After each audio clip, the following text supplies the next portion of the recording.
નમસ્કાર વિદ્યાર્થી મિત્રો, મારી યુટ્યુબ ચેનલ સંજય પટેલમાં આપ સૌનું હાર્દિક સ્વાગત છે.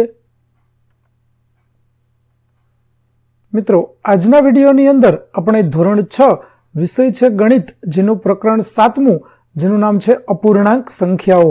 આ પ્રકરણના સ્વઅધ્યયન પોથીના પ્રશ્નો અને તેના જવાબો વિશે શીખવાના છીએ.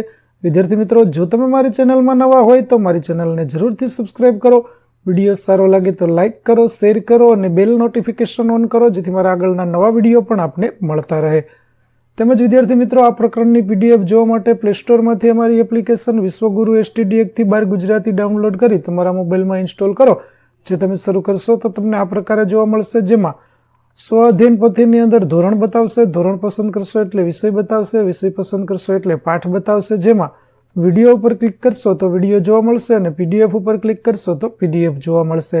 તો આશા રાખું છું અમારી એપ્લિકેશન આપને ગમશે. જરૂર ડાઉનલોડ કરજો મિત્રો. તો ચાલો મિત્રો, હવે શરૂ કરીએ પ્રકરણ 7મું. પ્રશ્ન 1, યોગ્ય વિકલ્પ પસંદ કરો. જેમાં પેલું છે, નીચેની પૈકી સૌથી મોટો અપૂર્ણાંક કયો છે? તો જવાબ આવશે 5/6. બીજું, નીચે આપેલ સંખ્યા પૈકી સૌથી નાનો અપૂર્ણાંક કયો છે? તો જવાબ આવશે 3/8. ત્રીજું, 11/8 ને મિશ્ર અપૂર્ણાંકમાં કઈ રીતે દર્શાવાય? તો જવાબ આવશે 1.4/7.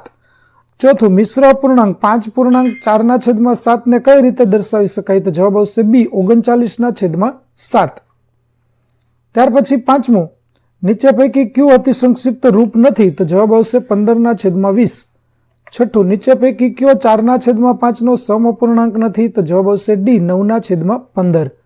સાતમું, જો 5/8 બરાબર 20/P હોય તો P ની કિંમત શું થશે? તો જવાબ આવશે C, 32. ત્યાર પછી આઠમું, 4/17 અને 15/17 નો સરવાળો શું થશે? તો જવાબ આવશે A, 19/17. ત્યાર પછી નવમું, 19/9 માંથી 5/9 બાદ કરતા શું પરિણામ મળે? તો જવાબ આવશે B, 14/9. 10મું, કયા બે ક્રમિક પૂર્ણાંકની વચ્ચે 5/7 આવે? તો જવાબ આવશે 0 અને 1. ત્યાર પછી ખાલી જગ્યા પૂરો. જેમાં પેલી ખાલી જગ્યા છે, જે અપૂર્ણાંકનો છેદ અંશ કરતા મોટો હોય તેને શુદ્ધ પૂર્ણાંક કહેવાય. 13 પૂર્ણાંક 5/18 એ મિશ્ર પૂર્ણાંક છે. 13મું, 6/15 નું અતિ સંક્ષિપ્ત રૂપ 2/5 છે. 14મું, 8.2 ને અપૂર્ણાંકમાં 58/7 લખાય. 87/7 નો મિશ્ર અપૂર્ણાંક 12.3/7 છે.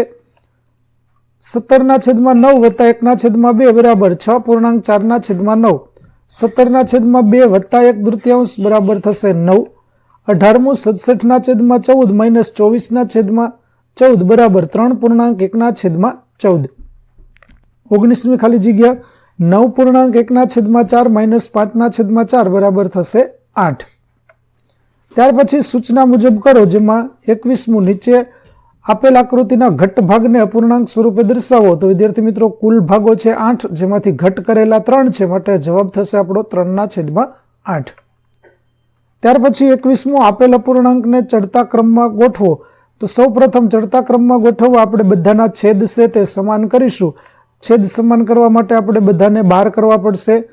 તો 12 કરતા ચડતા ક્રમમાં પૂર્ણાંકો છે તેને આ રીતે ગોઠવ્યા છે. તો આપેલી સંખ્યા છે તેને ચડતા ક્રમમાં આપણે આ પ્રકારે ગોઠવી શકીશું.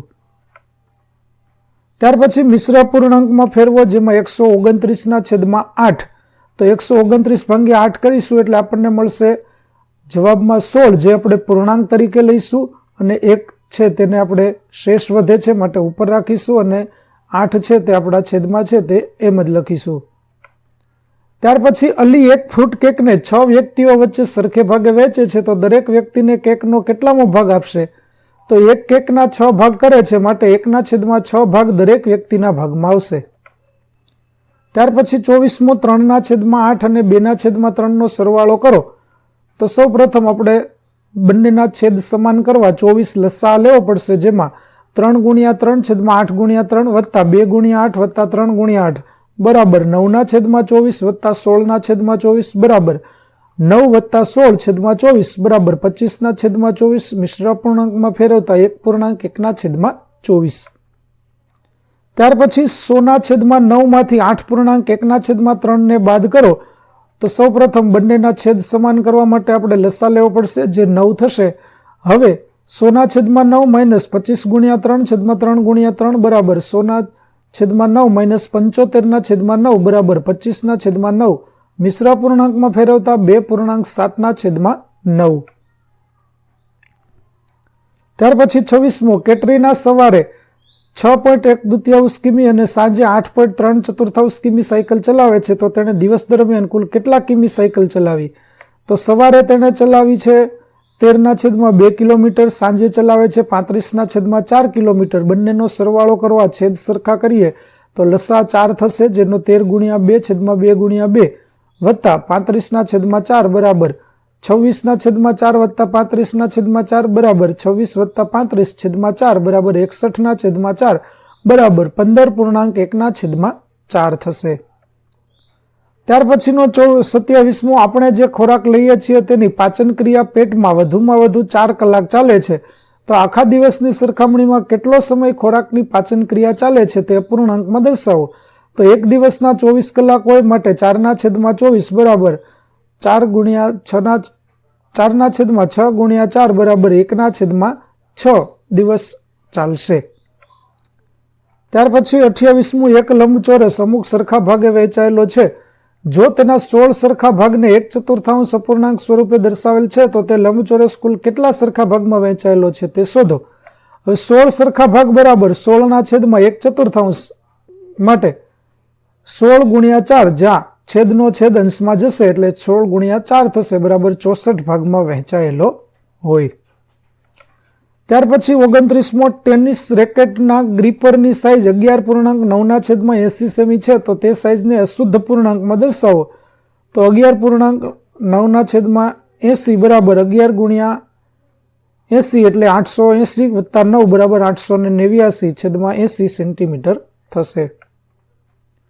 ત્યાર પછી 30મો દાખલો, શ્રીરાજન 25 વર્ષની ઉંમરે નોકરી મેળવે છે અને 60 વર્ષે નિવૃત્ત થઈ છે. તે નિવૃત્ત થયા ત્યાં સુધીના તેના નોકરીકાળને અપૂર્ણાંક સ્વરૂપે કઈ રીતે દર્શાવી શકાય? તો કુલ નોકરીના વર્ષ 36 થશે, માટે નોકરીનો કાળ 36/60 બરાબર 12 × 3/12 × 5 બરાબર 3/5. 31મો, એક કપનો 1/3 ભાગ દૂધથી ભરેલો છે. કપને પૂરેપૂરો ભરવા માટે હજુ કેટલો ભાગ દૂધ ભરી શકાય? તો 1 - 1/3 બરાબર 3 - 1/3 બરાબર 2/3 ભાગમાં હજુ દૂધ ભરી શકાશે.